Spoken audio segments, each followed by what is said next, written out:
Olá pessoal, pela filosofia nossa de cada dia em mais um momento de reflexão com vocês.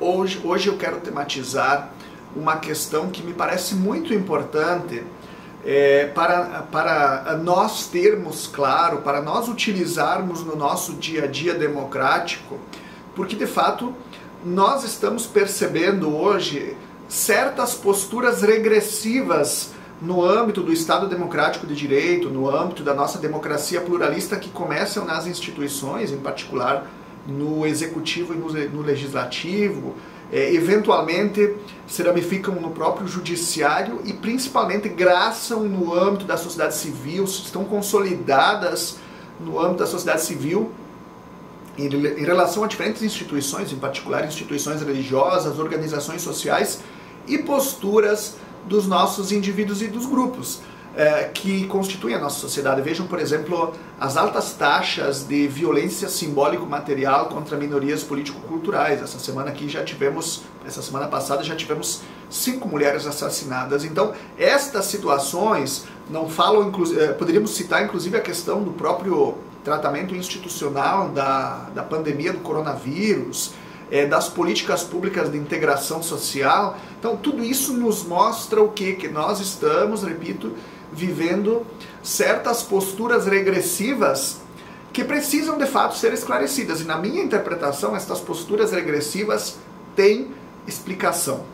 E eu gostaria de tematizar exatamente uma das possíveis explicações importantes para nós entendermos o sentido da democracia, a estrutura constitutiva e dinamizadora da democracia e, obviamente, nesse aspecto, para nós darmos respostas a estas posturas regressivas. E o que isso significa, em primeiro lugar? Significa exatamente que as democracias precisam reflexivizar, reformar, reconstruir, reanalisar sempre as suas tradições. Democracias não devem ficar reféns de um passado ossificado, de tradições culturais que não são mais capazes de dar conta da complexidade contemporânea, na verdade, que fomentam a simplificação e a violência. E, finalmente, democracias não podem ser vítimas, reféns do fundamentalismo religioso. Então, esse é o ponto importante. Nós estamos percebendo no Brasil, e aqui estaria exatamente a causa dessa condição regressiva, dessa situação de regressividade que nós estamos percebendo. Nós estamos vendo no Brasil hoje exatamente uma valorização acrítica de um passado ossificado, de um passado que nunca existiu, na verdade, que foi simplesmente construído para legitimar a colonização, para legitimar a violência racial, sexual e de gênero, para legitimar o autoritarismo político e a desigualdade social.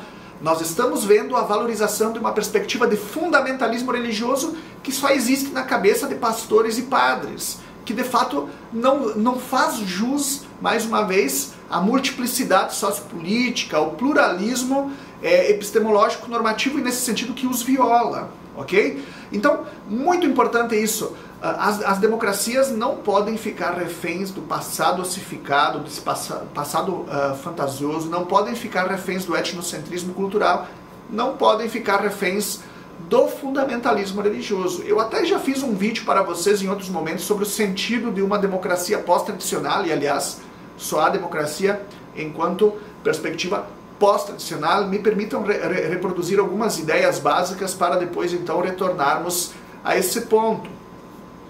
Quando nós falamos em democracia, nós falamos, como eu já havia dito naquele vídeo, nós já falamos em sociedade pós-tradicional.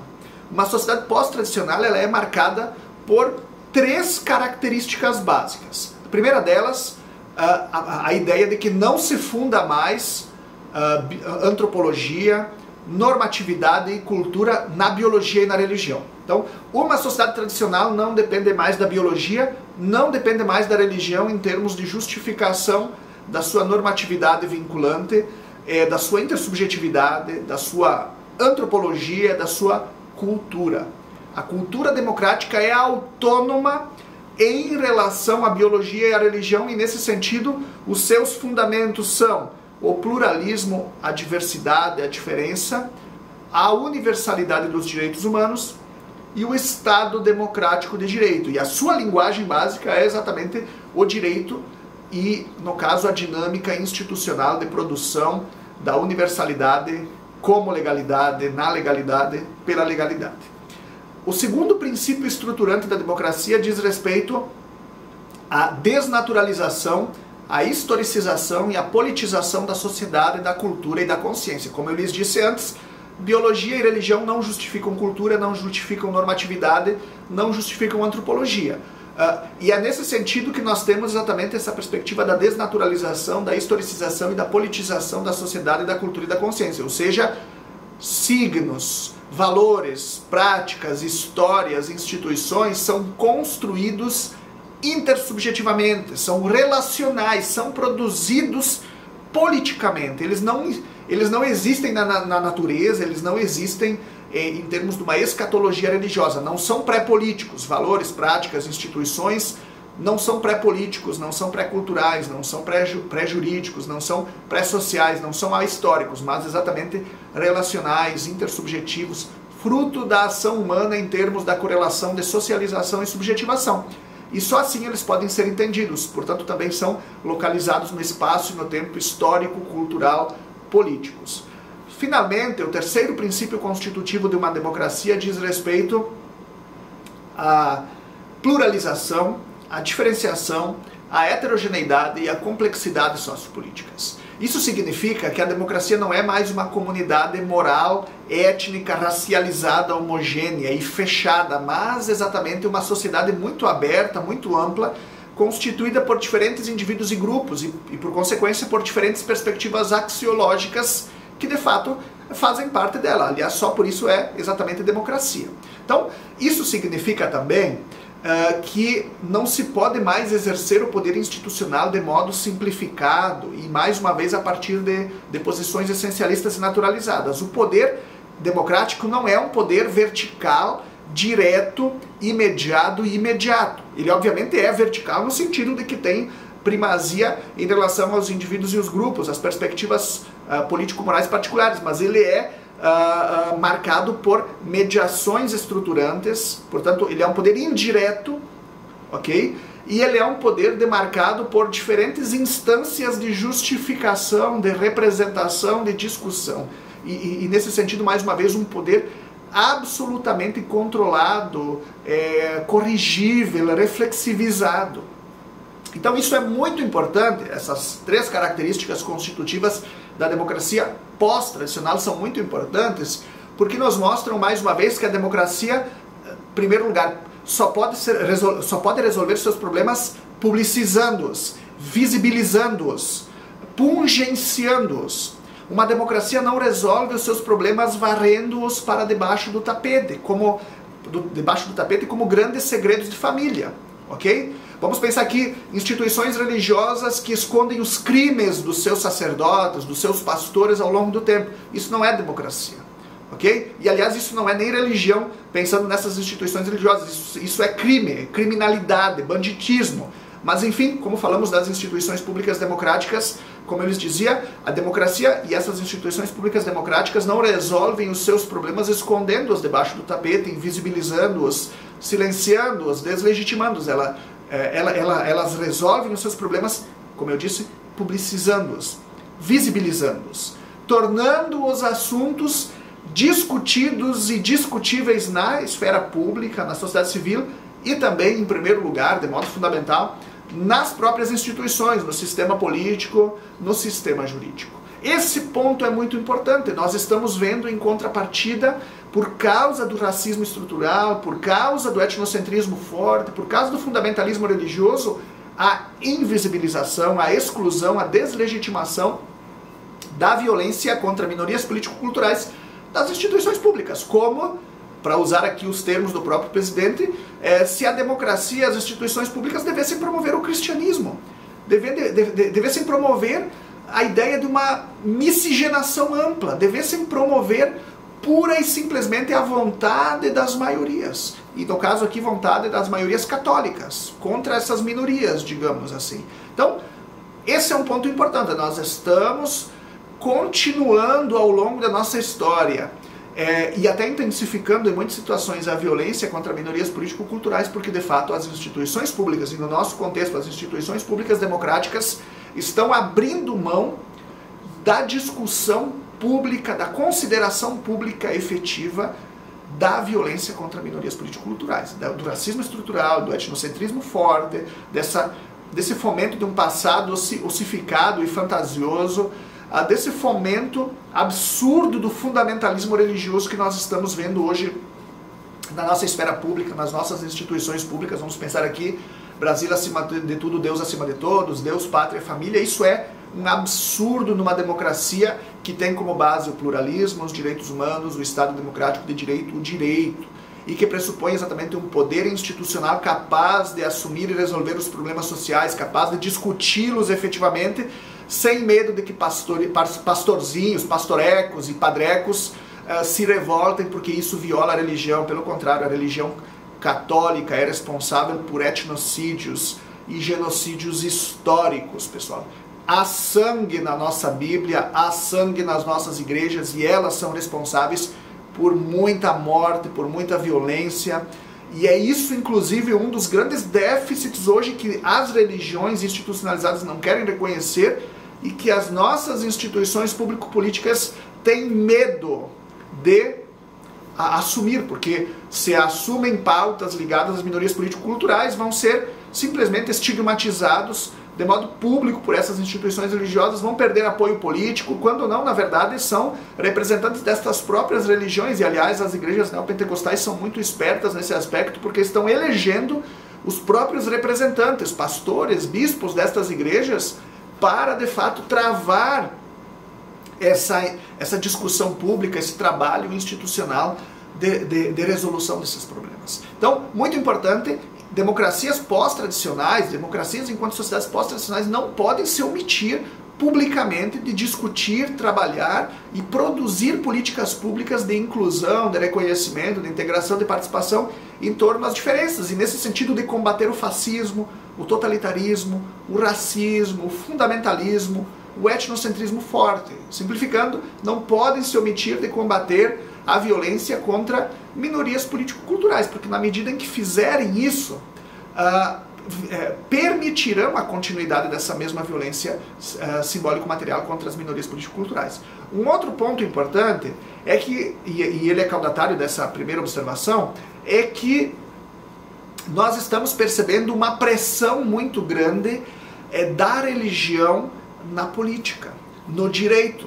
Então nós estamos percebendo um crescimento dessa politização da religião, em particular entre as igrejas neopentecostais, que acaba colocando a democracia, que acaba colocando o Estado democrático de direito em risco de violação explícita, quando não levando exatamente a sua violação. Por quê? Vejam, por exemplo, a vinculação social, a vinculação política. Vamos pensar aqui do Silas Malafaia, do Edir Macedo, do pastor Valdomiro, do R.R. Soares. Inclusive R.R. Soares tem até filho, deputado, o Crivella, que é sobrinho, alguma coisa assim, do Edir Macedo, foi prefeito, agora está sendo cogitado para assumir um cargo no governo federal. Então vocês vejam por esses exemplos, o próprio Marco Feliciano, por exemplo, que não se furta de uma perspectiva de militância religiosa na política. Vejam nestas questões que de fato as igrejas foram muito espertas e são estratégicas politicamente no sentido de colonizar as instituições públicas e, a partir dessa colonização, assumir um discurso messiânico, um discurso essencialista e naturalizado desde as próprias instituições. Então, as próprias instituições em primeiro lugar, e nós, cidadãos e cidadãs, precisamos ter cuidado com isso, porque nós estamos elegendo os artífices da destruição da democracia. Por que a destruição da democracia? Em primeiro lugar, porque colocam a Bíblia acima da Constituição, a religião acima do direito, e nesse aspecto colocam a religião como a base a partir da qual o direito e a política ganham sentido, o que é uma completa degeneração da democracia, que nos aproxima do fascismo, pura e simplesmente. Então, nós precisamos ter cuidado, como eu dizia, porque na medida em que nós permitimos essa colonização gradativa, nós simplesmente caímos nessa possibilidade, senão de uma deslegitimação explícita das minorias político-culturais e, portanto, de uma legitimação indireta do racismo, do fundamentalismo, do etnocentrismo, pelo menos de uma invisibilização desses temas. Então vocês vejam, obviamente nós não podemos voltar, pelo menos em teoria, àqueles regimes fascistas da primeira metade do século XX, de violência direta, mas nós podemos, e é isso que está acontecendo hoje, com o fundamentalismo na política, nós podemos invisibilizar, nós podemos silenciar, nós podemos deslegitimar as discussões democráticas, o trabalho institucional de reforma cultural, de reforma educacional, de reforma social e obviamente antes de tudo de reforma institucional em torno a se desconstruir esse passado ossificado, a se desconstruir o racismo estrutural, a se desconstruir o fundamentalismo religioso, a se garantir e a se efetivar a centralidade das diferenças, dos direitos humanos, do próprio Estado democrático de direito, do próprio direito. Então, esse é um ponto muito importante. O fundamentalismo na política hoje está invisibilizando, deslegitimando, travando, imobilizando o trabalho institucional em relação às minorias político-culturais. E repito mais uma vez, democracias são sociedades pós-tradicionais que só podem se constituir, se maturar e resolver os seus problemas na medida em que os publicizam, tomando consciência deles.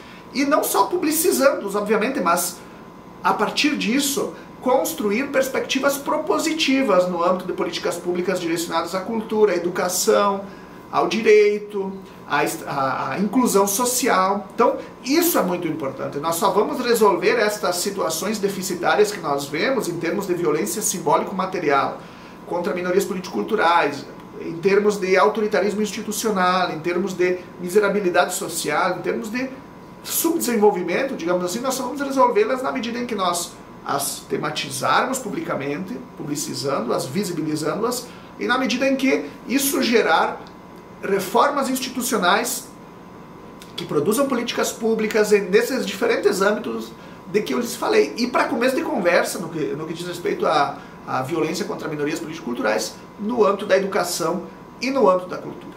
E para isso, o Estado democrático de direito e nós, cidadãos e cidadãs, precisamos nos fortalecermos enquanto uma cultura democrática que coloca o fundamentalismo religioso no seu devido lugar, ok? O lugar da religião é na sua comunidade religiosa e sempre concorde aos direitos humanos, ao Estado democrático de direito, aos direitos individuais, nunca propondo uma interpretação simplificada e histórica da Bíblia que leva ao preconceito, à violência, ao machismo, à homofobia, à transfobia, e no caso, inclusive, à legitimação de governos autoritários, de governos antidemocráticos. Isso precisa ser combatido e pode ser combatido com legislação e pode ser combatido em primeiro lugar com políticas públicas inclusivas no âmbito da cultura e no âmbito da educação. Ok, pessoal? É uma resposta mínima, conforme eu penso, que nos permite entender a nossa crise em termos de regressão cultural e institucional e que nos permite reorientar as nossas instituições, as nossas práticas sociais, os nossos posicionamentos cidadãos, porque de fato essa regressão em termos do racismo, do fundamentalismo, do autoritarismo político, esta regressão pode ser resolvida com educação e cultura, obviamente, com reformas institucionais inclusivas, porque ela é causada culturalmente. Isto é, em termos do fundamentalismo religioso, em termos desse racismo estrutural, desse etnocentrismo forte, que de fato graçam na nossa sociedade civil, que são promovidos por nossas instituições religiosas, que são fomentados em grupos socioeconômicos próprios, mais uma vez, da sociedade civil, e que se ramificam então no sistema político e no sistema jurídico. Ok, pessoal? Democracia, mais uma vez, é politização radical. É desconstrução de, digamos, perspectivas culturais, religiosas, étnicas, que são equivocadas, que são violentas. E eu repito mais uma vez, religião cristã é violenta. As igrejas são violentas e foram violentas. E por isso nós precisamos reconstruir esses textos fundadores. A nossa cultura nacional é uma cultura etnocida e genocida. Enquanto nós não reconhecermos e repararmos esse tipo de situação, violência racial, violência sexual, violência de gênero, causada pelo fundamentalismo religioso, causada pelo racismo estrutural e direcionada a uma perspectiva de autoritarismo institucional e de regressão cultural permanente, continuarão acontecendo de modo cada vez mais intensificado, ok? Um grande abraço e até a próxima.